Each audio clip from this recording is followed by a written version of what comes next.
City and streaming audio at KTLV1220.com.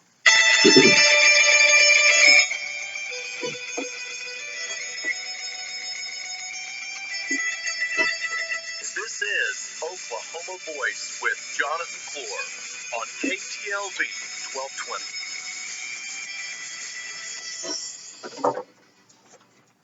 1220. Good evening, everyone, and welcome to the program. We are live and on the air at KTLV Studios here in Oklahoma City. I'm Jonathan Clour, and today we have Regina Hoff sitting in the studio with me. Hey, Regina. Hey, Jonathan. How are you today? Did Hey. you have a good day? I sure did. It was busy, but we got our stuff done and was super busy with the information that we're bringing to our program this evening, and also busy bringing up our guests, trying to call them up to see who's going to be joining us this next week. Absolutely. Did you want to tell our friends how they can join us each day? Well, sure, I can do that. Of course, we want to remind you that our TuneIn Radio app is available, and I'm going to give you some instructions on how you can access the TuneIn Radio app and to listen to our program live.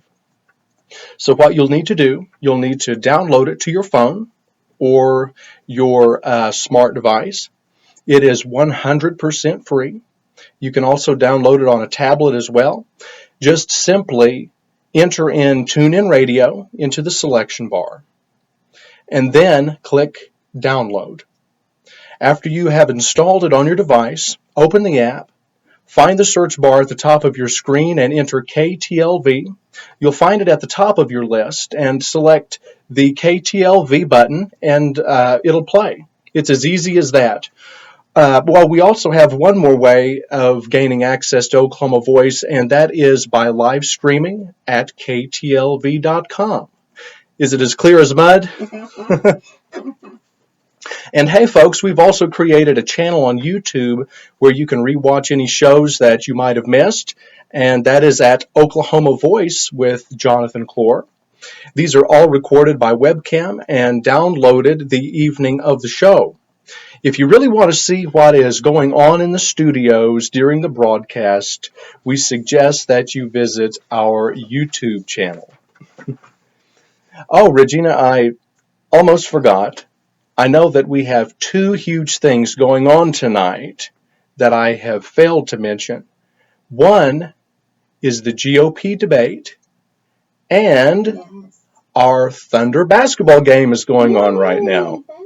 Yeah, I believe that the Thunder is playing the Wizards tonight. That's right. It's an away game, and I think it's at the Verizon Arena, and I think it started at 6 p.m., so we're already into the first quarter, and we will, every once in a while, perhaps give an update on the score. I think they're in the second quarter, Jonathan, now, and Okay. Thunder is up 68-50. Excellent. 68-50. Oklahoma is winning. Excellent. Well, you know, I think the Thunder is even 7th in the Western Conference right now. Awesome. So, okay, on tonight's GOP debate, you know, it will be this evening, November 10th at 8 p.m., and it'll be taking place at the Milwaukee Theater in Milwaukee, Wisconsin. And it's to be hosted by the Fox Business Network and the Wall Street Journal. There are a couple of ways of viewing it tonight, and you can watch it on the Fox Business Network. That is on UVerse channel 211 and Cox Cable on channel 248. On UVerse, you can tune in to the Fox Business Network on 211, and Cox Cable, you can tune in to the debate on channel 248. Excellent. It'll also be live streamed at foxbusiness.com. And to clarify, there will actually be two sets of debates this evening. The main debate occurs at 8 p.m., and it interviews the candidates that are highest in the polls. Of course, this is the one that's going to be most watched. However, there are 4 candidates that are low in the polls that did not make it for the 8 p.m. debate, and they will be debating at 6 p.m., which that debate is already started. And they call that the undercard debate. Tonight's moderators are some great people. Neil Cavuto, a fantastic show host and a fantastic journalist. He'll be one of the hosts, as well as Maria Bartiromo from Fox Business Network. And then the Wall Street Journal's editor-in-chief, Gerard Baker, will also be on the team of moderators as well. So I'm going to give you the rundown, Regina, of the candidates that are debating tonight. Now, this is the list of the candidates that will be debating at the 8 o'clock time slot. Okay, so we've got Donald Trump, Ben Carson, Ted Cruz, Marco Rubio, Jeb Bush, John Kasich, Carly Fiorina, and Rand Paul. Okay. On my script, beside each name, I have all of their ages listed. And I wanted to play a little game with Regina, and I wanted to name some of these people off to her and to see if she can guess their age. Now, on her script before the show, I actually took my pen and I scratched each of their ages off so that she could not take a sneak peek beforehand. Because a lot of these folks look a lot younger than they really are. Yeah. I was shocked. Okay. All right, we're going to save the best for last, so let's go ahead and start. Let's go ahead and start with Carly Fiorina. She used to be one of the chiefs at the Hewlett-Packard Company for many years, and she has just a successful track record. She is one of my favorite candidates in the GOP race, and she is a quick thinker. She's witty. She's positive, and she gets in there and she really holds her own in these debates. I don't know if you've ever seen Carly debate or not. You have? Well, I tell you what, she really stands out, and the wealth of knowledge that she has is... We'll have to pay attention to that because I really have. We will. Yeah. And so when we're through with this show, let's turn it on and let's go ahead and tune into the debate. Yeah. So, okay, Carly Fiorina. How old do you think she is? She's got that blonde hair, and she's trim, and she always looks good. How old do you think she is? I'm going to go for 45. 45. All right. Her actual age is 61. What? Oh, my goodness. She looks so good. Yeah, and is that technically a senior citizen? Yes, when you're in your 60s? Right. There is no way that you would look at her and think that she was a senior citizen. She looks so good. Okay, now I'm going to turn it here. Ted Cruz. He acts very mature for his age, and I think he is very straight-laced, and I think one would think that he would be older than what he actually is. All right, so Ted Cruz, how old do you think he is, Regina? This is a hard one for me. I wish I would have paid more attention to their lines and their wrinkles now. Okay, when I saw Ted Cruz, I thought that he could even be close to 60. Okay. Do you want me to tell you his actual age, or are you going to guess? Yeah, I would like to guess, because I'm thinking 43. Whoa, are you for real? Yeah. He is 44. Oh, wow. Yeah, and he would be flattered by your guess as well. He wouldn't be too happy with mine.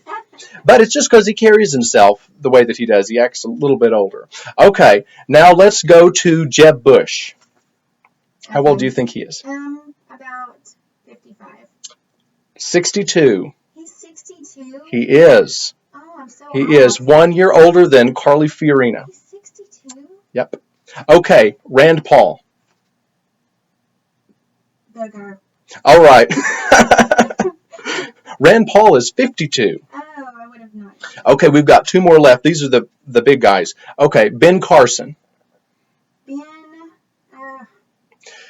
His actual age is 64. I would have totally watched that one too. Yeah. All right. The candidate that everyone has been waiting for, Donald Trump. 73. Just a couple years off. He is 69. Yikes, don't tell him I said that. Well, tonight will be quite the interesting debate for a couple reasons. First, some of the polls are indicating that Ben Carson and Donald Trump have flipped. giving Carson the lead. We'll see how much of an effect their performance on tonight's debate will have on their poll standings in the next few days. A poll that was conducted by Quinnipiac University after the last debate indicated that Carson led Hillary Clinton by a huge margin of 10 points. Wow. And that poll made it clear that even the majority of women side with Carson opposed to Hillary. And it is by a 1-point margin. 45% of women will side with Carson, while 44% of women side Wow. with Clinton, That's tight. giving Carson 1-point lead.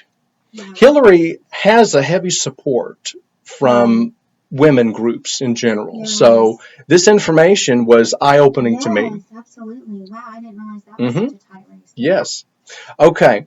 The second reason to why folks will be tuning in tonight to watch the debate, I believe, is to see how Trump and Carson go at it. Now, there's been some allegations that have surfaced about Carson having a rough, abusive childhood, which claims that Carson had attacked, get this, his mother. So, Donald Trump was on Good Morning America Monday, and he shared his boisterous opinion about Carson and about these allegations. Trump described the allegations on the show like this, and this is a quote from the show. He said, "You know, the case was made that when he went after his mother with a hammer, and he wanted to hit his mother over the head with a hammer, he stabbed somebody, and he had hit somebody in the face with a lock. Oh my goodness. He smashed somebody's face with a lock, with a padlock and other things, and I'm saying he's trying to justify this because he wants to be telling the truth, and he's trying to justify it, and then he said he's pathological." That is the exact quote from Donald Trump. And so it somewhat speaks to the way Donald Trump campaigns. Yeah. And I probably would say that his campaign consultants are telling him to bring these things up to make Carson look bad. And so my guess is that this heat is going to carry into tonight's debate. You know, Jonathan, honestly, he's a very kind man. He is. And a very gentle man. And so I'm interested to see what happens also. His personalities will vary. When he's behind a podium, promoting himself in the political arena, he's one person. But perhaps when he is seen somewhere else, or No, Ben Carson. Ben Carson, excuse me. He's really kind. Oh, no, he is. His demeanor definitely expresses that. Misinterpreted sometimes. Perhaps. So kind. Well, but I do believe that Donald Trump, I think that he turns into a different person when he's in the political arena as well. Right. So tonight we'll be picking up where we left off last evening about our message of sacrifice and honoring our veterans, since Veterans Day is tomorrow. But before we do, we're going to highlight some stories that have been trending locally in Oklahoma. One story, including two of our fellow Okies and country music sensations, Miranda Lambert and Blake Shelton. We'll be highlighting their divorce proceeding controversy. So, Regina, could you fill us in on what some of the headlines have been today? Sure, Jonathan. On the front page of today's edition of the Oklahoman, there's an article written by staff writer Randy Ellis. Uh-huh. The article headline states, "Study gives Oklahoma F for lack of openness." A big fat F. And I bet that doesn't stand for fantastic. No. That reminds me of the grades that I used to receive on top of my math exams. And me likewise. The article continues by stating, quote, "A lack of accountability and transparency by state officials has earned Oklahoma an F grade in a new nationwide study released by the Center for Public Integrity and Global Integrity." Interesting. See, according to this article, Oklahoma was one of 11 states to receive an F. See, the study reviewed each individual state on how they create and put into practice laws that, quote, inform residents and deter public corruption. Wow. Hey, listen to this. The article continues by stating that only 3 states earned a grade higher than a D+. Only 3. Out of all of the states that the U.S. has, only 3 earned a grade higher than a D+. And get this, Alaska earned the highest grade out of all of the states, and they only received a C. Wow. A tough grading scale is right. Yeah. And then California and Connecticut were tied in second, with both of those states receiving a C-. Who is the Center for Public Integrity? Well, that's a good question, Regina. And the Center for Public Integrity, also called CPI, is an investigative journalism organization whose mission statement says, quote, they are to reveal abuses of power, corruption, and dereliction of duty by powerful public and private institutions in order to cause them to operate with honesty, integrity, accountability, and to put the public interest first. That's their mission statement. Wow. CPI has been labeled as a progressive and liberal group, for one by the Los Angeles Times in 1996. However, they claim to be nonpartisan, and they do no advocacy work. CPI was founded by Charles Lewis in 1989, and he was a former producer at ABC News and the CBS News program 60 I Minutes. remember that. I located a quote from Johns Hopkins magazine, and it was entitled, An Eye Toward Tough Journalism. It was by Dale Keeger. And Dale stated that Charles Lewis was, quote, disenchanted by what he considered the sorry state of America, investigative reporting, and the sorrier state of American government. Wow. One of CPI's largest contributors, though, is George Soros. Wow. He is a billionaire left-wing progressive that supports liberal organizations. He has contributed millions of dollars towards this group, and it is said that the Center for Public Integrity had worked to pressure the IRS into investigating conservative nonprofits, such as the Tea Party groups that were being investigated this past year, Absolutely. that made the big headlines. Absolutely. Jonathan, how does this relate back to Blake Shelton and Miranda Lambert? This is the most interesting part of the story. We'll be getting back to the Oklahoman's article, and it states that the researchers with CPI penalized Oklahoma for, quote, unequal treatment of residents and enforcement of laws, citing the divorce proceedings involving country music superstars Blake Shelton and Miranda Lambert.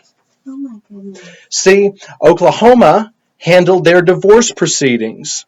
In fact, the summons and petition went through the Pottawatomie County Courthouse, and it was specifically handled by the Pottawatomie Associate District Judge John Gardner. So what's the problem here? The judge sealed Blake Shelton and Miranda Lambert's divorce filing.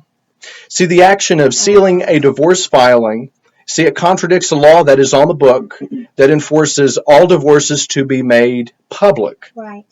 The judge released a statement describing the reasoning behind the actions, and that was to conceal personal information about the couple and to hide the couple's finances. Oh my goodness. So tying all of this back to the Center for Public Integrity, part of Oklahoma's F grade was given by CPI because of the judge's bending of rules and the mishandling of Miranda and Blake's divorce How documents. incredibly interesting. Oh my goodness. That just kind of sums up a lot of areas today, with a lot of divorces and a lot of things going on in America right now. It's not really surprising, but it's incredibly interesting. Well, what surprised me was Miranda and Blake's divorce. Yeah, me too. That really came out of thin air, and then it just hit the headlines. Yes, and so we're going to check our Thunder score. So Regina's going to be working on this information. 68 to 50, and we're still up. Okay, 68 to 50, and we are leading. Yeah. Okay, so I'm going to make a plug for our YouTube channel. And this is why you need to have a subscription to our YouTube channel, or at least search the YouTube for our evening videos. And that is because I'm going to show everyone my Thunder tennis shoes. Oh my goodness. Yes, and so only our folks on YouTube will be able to see this because the camera is filming the show live. So I'm going to tell everybody on the radio what I'm doing. I am going to show everyone my big blue Thunder shoes. They are Adidas, and I believe they are called Marathons, and they've got yellow stripes. And I tell you what, this is the brightest, bluest shoes I have ever owned. So, okay, folks, here you go on YouTube channel. Can you see them? Woo! And what I have learned to do on Thunder nights, I put on my blue tennis shoes, and then I put on my blue Thunder hat. Okay, we're going to have to get some. Yes, and we use our Thunder microphone in the studio because our microphone is blue, or at least mine is, and it matches my hat, it matches my shoes as well. You're incredibly coordinated. So if somebody doesn't like the Oklahoma City Thunder on this program, we ask that you find some other program to tune into. That's right. We are hardcore Thunder fans here. That's right. We love our Thunders. So, okay, what is next on the program, Regina? In the Tulsa World Paper, an article written by Randy Crable, I believe. I always do that. I think it's Randy Crable. States Tulsa congressman plans to quit after one more term. He's referring to Jim Bridenstine. Jim Bridenstine is the Tulsa area's congressman representing Oklahoma's 1st district. I believe Congressman Bridenstine stated a few years ago during his last campaign that he would not seek re-election after 3 terms. The article continues on to include that Bridenstine is a family man. He has 3 kids, and he wants to spend more time with his family, which is completely understandable because Congress is always in session in D.C., allowing the House and the Senate very little time off to actually spend good quality time with their families. They're not like the Oklahoma House of Representatives and the Oklahoma Senate because they are only in session just for a few months. A lot of people think that our session is, that the Oklahoma House and the Senate are in session year-round, but they're actually only in for a few months. Yes. I really like Bridenstine's quote from the Tulsa World Paper stating, "I'm running right now for my 3rd and final term, and when that's over, I'm going to come home and get a job." That sounds like a good down-to-earth response to me. I've talked to him a couple times, and he's always been very cordial, very nice, very professional, and he is a real down-to-earth person. And so this evening we're going to inform our listeners of some of the guests that we're going to be having on very soon. And one guest that I want to tell everyone about that will be coming on Monday night is Scott Chance. He is a campaign consultant, and he has put current Oklahoma elected officials into office.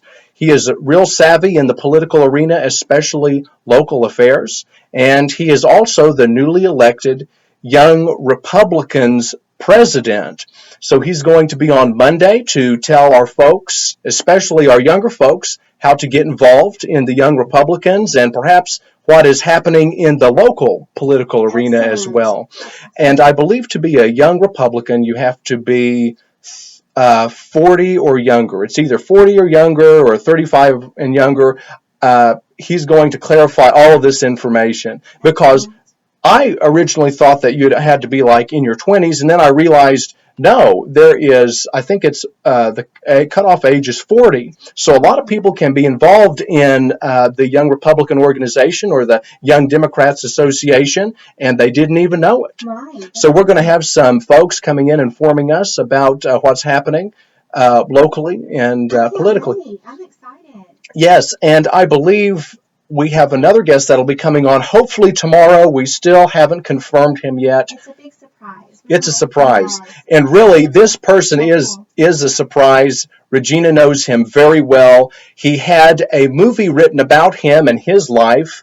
It was put on Lifetime channel, and he was portrayed by the late John Ritter. Yes, it's going to be fun. That's all I want to say right now, though. I don't want to fill in. Yes, so fill in any more information. he is quite the interesting person to listen to, and we may have him on tomorrow night, so you're going to have to stay tuned. And tomorrow is Veterans Day, and so don't forget your local vets and the people that have been in your life that are veterans. Don't forget them, and make sure you tell them thank you for their service. That's definitely true, Regina. And I want to thank you so much for being here tonight. And so we are going to be signing off this evening. It's been another fantastic evening. And remember to thunder up. Good night, everyone. This has been Jonathan Clour.